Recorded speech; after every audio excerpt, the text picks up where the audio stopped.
एक कारण है। किसी मीटिंग में मैं बैठा था लगभग 2009-10 में। उसमें एक छोटी सी मैं कहानी सुना था। कहानी थी कि एक राजा था। एक राजा के दो पुत्र थे, जुड़वा थे। वो दोनों राजा को राज तो एक ही मिलेगी सिस्टम के हिसाब से। अब उनको ये नहीं पता हो रहा था, जब कंपटीशन में लड़ाया जाता है तो दोनों राजकुमार बराबरी के चाहे वो लड़ाई करे, कुश्ती मैदान में हो, कोई भी कंपटीशन यदि होता था तो वो बराबरी में होते थे। अब पूरा राज्य परेशान कि अब राजा बनेगा तो एक ही। अब बिना कंपटीशन के यहाँ पे होता नहीं है। जैसे अभी सर ने बताया कि यहाँ पे कंपटीशन नहीं है, लेकिन स्वेच्छा से जब आप स्टेबल करते हैं तो ऑलरेडी सब कुछ कंपनी आपको देती है। तो लास्ट राजा बुढ़ा हो चुका था। अब सोचा भाई अब कोई नहीं काम, मुझे ही कोई निर्णय लेना। तो राजा ने निर्णय लिया कि तुम दोनों 1 साल के लिए राज्य में भ्रमण करोगे, और राज्य में भ्रमण करने के लिए जितना सोना चांदी हीरा जवाहर चाहिए, जो हथियार चाहिए बराबर ले लो, एक एक घोड़ा ले लो। 1 साल बाद आज ही के दिन आपका फैसला होगा राजा कौन बनेगा। और वो फैसला कौन करेगा? जो पब्लिक में ज़्यादा काम करेगा, जिसको बहुमत मिलेगी। अब वो दोनों निकल चलते हैं। एक पूरा वेग पश्चिम जाते जाते एक गया, एक गांव में गया। वहाँ बोला भाई सबको बुलाओ। वहीं पे भोजन हुआ। रात में बोला वहाँ की जो मुखिया भैया तुम्हारी समस्याएं क्या हैं। तो रोटी कपड़ा मकान पहले भी समस्या थी, आज भी समस्याएं उस समय भी थी। तो उस समस्याओं को बताया, बोला चलो कल से शुरू कर दो। और पता चला 1 महीना की एक गाँव में समस्या सुलझाने में उनका लग गया। ऐसे करके लगभग पूरे साल में 10-12 गाँव ही वो राजकुमार जा पाया। उसके पास पैसा उतना ही था, समय भी उतना था। अब दूसरा राजकुमार क्या करता है, बहुत ध्यान से सुनिएगा, इसका साथ सुनेंगे तब आपको मजा आएगी। दूसरा राजकुमार भी दूसरे गांव में जाता है। वहाँ पे जो मुखिया हैं, मतलब हमारी जो टीम होती है वो हमारी मुखिया होती है। वो टीम को काम देता कि आपको ये काम करना, आपको ये काम करना, एक फंड आपको राज्य से मिल जाएगा।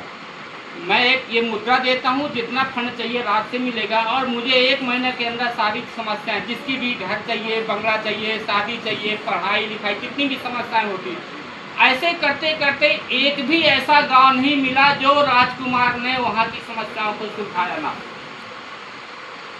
शिखर सर, अब यहाँ पे आता है कि वो दिन आता है जिस दिन हमें राजा बनना है।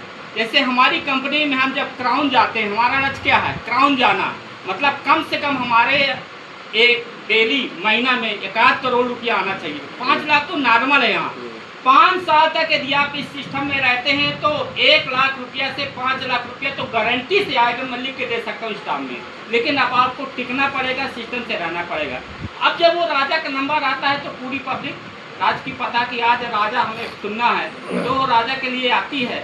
तो पहले जो दुबला पतला था, बहुत मेहनत किया बेचारा, उसको बुलाते हैं एक भाई को। बोले तुम बहुत दुबला हो, तो पहले अपना बताओ कि तुम्हें कितना पब्लिक चाहती है, क्योंकि चुनाव होना था बहुमत के आधार पर। तो जब उसको बुलाया जाता है तो बोले भैया तुमने क्या क्या काम किया।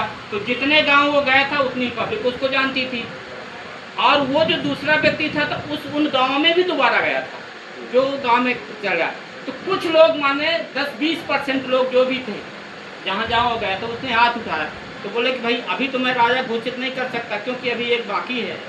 जब वो दूसरे भाई को जाता है तो कहता भैया राजा साहब मैंने कुछ किया ही नहीं है, जो किया हूँ आप पब्लिक से पूछ लीजिए।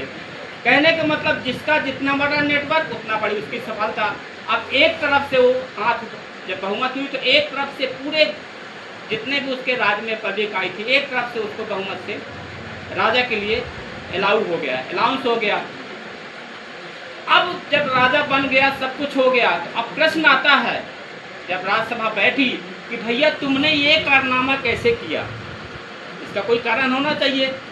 तो उसने बताया कि पिताजी, रहने के लिए सिर्फ एक घर होता है, पूरी जिंदगी एक घर में कर जाती है, कमरे में। आपका घर सोने का हो, चांदी का हो, कुछ भी हो, लेकिन आप 10 कमरे में एक साथ नहीं सो सकते। एक दिन में एक ही कमरा चाहिए, चाहे वो आप जहाँ जाए। तो मैंने इतने घर बनाए हैं कि मुझे जिंदगी में इस राजमहल में आने की जरूरत नहीं है। मैं जहाँ जाऊँगा वहाँ मेरा घर है, जहाँ जाऊँगा वहाँ मुझे भोजन मिलना है, और जहाँ जाऊँगा मेरी सारी व्यवस्था मिलनी है। तो मुझे इस गाड़ी की जरूरत ही नहीं है। वही मैं 1 साल में किया हूँ। तालियां होनी चाहिए। तो नेटवर्क कहता है कि आप दुनिया में यदि उस पूर्ण रूप से स्वतंत्र होना चाहते हैं, अपनी फोटो सबसे ऊपर लगवाना चाहते हैं, दिन दूनी रात चौगुनी इनकम कमाना चाहते हैं, और ना रहने के बाद भी आपकी परिवार खुशहाल रहे, तो वो है मात्र और मात्र नेटवर्क मार्केटिंग। आज के समय में यदि आप ये चाहते हैं कि दुनिया में मान सम्मान और नाम जीवन तक चलता रहे, हमारी पीढ़ी दर पीढ़ी चला गया, तो वो है डायरेक्ट सेलिंग मार्केटिंग। इसके अलावा दुनिया में मुझे कोई बिजनेस समझ में नहीं आया, और इसीलिए मैं नेटवर्क मार्केटिंग कर रहा हूँ। और निश्चित है कि ये सिस्टम जो हमें मिला है, ये निश्चित है हमें उन बुलंदियों पर ले जाएगा। इससे हमारे दुनिया की कोई भी ताकत, चाहे गवर्नमेंट हो, 100% हमें सपोर्ट करती है, पब्लिक सपोर्ट करती है। और जो व्यक्ति के साथ ये आप सिस्टम लेके जाएंगे वो कभी नहीं करेगा। आज करे, कल करे, परसों करे, नरसों करे, लेकिन आपके साथ वो एक दिन एक न आएगा और आपके साथ वो नेटवर्क बनाएगा और आपके बिजनेस में पार्टनरशिप करेगा। बस यही मैं अपने वाणी कह के समाप्त करता हूँ। और साथियों, समस्याएं तो आती हैं। मैं जब शुरू किया था मेरा मोबाइल गुम गया, मजबूरी में मुझे दूसरा मोबाइल लेना पड़ा। आज उसकी किस्त पूरी हो चुकी है 20,000 का। एक साल में 40,000 का घाटा, 20,000 का गिरा, 20,000 का नया कर्जा। लेकिन अब सिस्टम तो एक ही था। हमारे पास महेश पटेल की बैठे अभी नया मोबाइल NB शॉपी से लिए। तो साथियों, यहाँ जीवन की हर समस्या आपकी बिल्कुल गारंटी से समाधान होगी। और इसलिए NB शॉपी में बने रहिए, सिस्टम में लगे रहिए। और यहीं कह के मैं अपनी वाणी को समाप्त करता हूँ। आगे की होस्टिंग के लिए मैं बहुत बहुत धन्यवाद।